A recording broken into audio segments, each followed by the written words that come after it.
I am Davidross Valorian, ruler of the blood-scorned kingdom, the last wizard of Sharath, and a cursed soul marked by Trevelyan of the Firstborn, the one who created me 3,000 years ago. In my mortal life, I was a grand wizard of the Council of Sharath, a coalition of the greatest mages in all of Draconia. Each of us mastered a unique school of magic, and I was renowned for my command over flame and alchemy. The others could manipulate the elements with awe-inspiring skill as well. Together, we stood as a last bastion against the encroaching vampire scourge. We were determined to stabilize the fractured magic coursing through our world, to protect Draconia from the coming darkness. Little did we know that, even after Mortificus was banished from our lands, the vampires would eventually unify once more. And they did, led by one of Mortificus's firstborn, Trevelyan, a vampire not of the mortal races, but of the Dracon, as he had been. Trevelyan brought ruin to our kingdom and slaughtered the council. Yet, I was spared, granted the cursed gift of the eternal void, because it was I who handed him the key. It was my mistake, and it has been my cross to bear ever since. With the fall of my kingdom and the death of my allies, I became the last of the wizards of Sharath.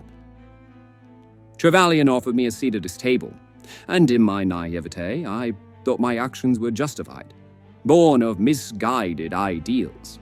But I would soon learn the magnitude of my error. I watched as rebellion descended into madness, slowly transforming into the very monster that Mortificus had once been. Though in truth, he had never been very far from it. Eventually, he began to create the Black Vineyards, forcing us to gather the mortal races as livestock. Bound, chained, fattened for the day they would be chosen as a meal.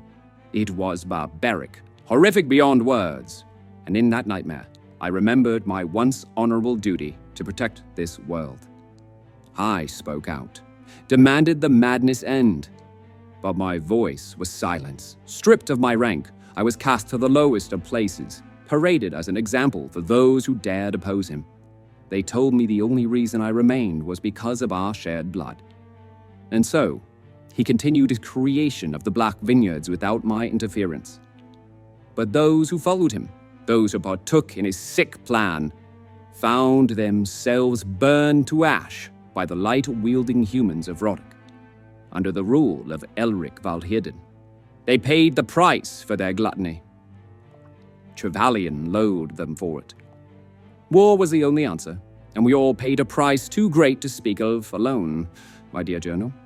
Even now, as I write this, my blackened hand, mangled and ruined by Trevelyan for my rebellion, pulses with the weight of memory. My words grow jagged, distorted, as though the very ink is tainted by the past. 1,000 years have passed. Yes, I have made my own people from the curse he placed upon me. I call them the blood-scorned, half living, half dead, a marvel and an abomination. They are my creation, shaped in my image. I care for them deeply and long for peace within my land. It is, perhaps, my penance for the betrayal I still regret to this day. But there is one more thing, my dear journal, that I must confess. I have taken on a student, as I once did when I was a wizard of Sharath. I have shared with him the deepest secrets of my craft, and I take great joy in watching him grow and flourish. His name is Jack Townson. He is an outworlder, complicated, broken, much like Trevelyan. Yet, where Trevelyan was consumed by darkness, Jack still carries the gentleness and potential of youth. I adore him, and I fear for him. For I feel, deep within my bones, that something is coming. That is why I write these logs with such urgency, hoping that one day he will read them, just in case the world is cast into a terrible light, and he needs to understand the legacy of his mentor, the weight of the blood that binds us, and the choices we must face in the end.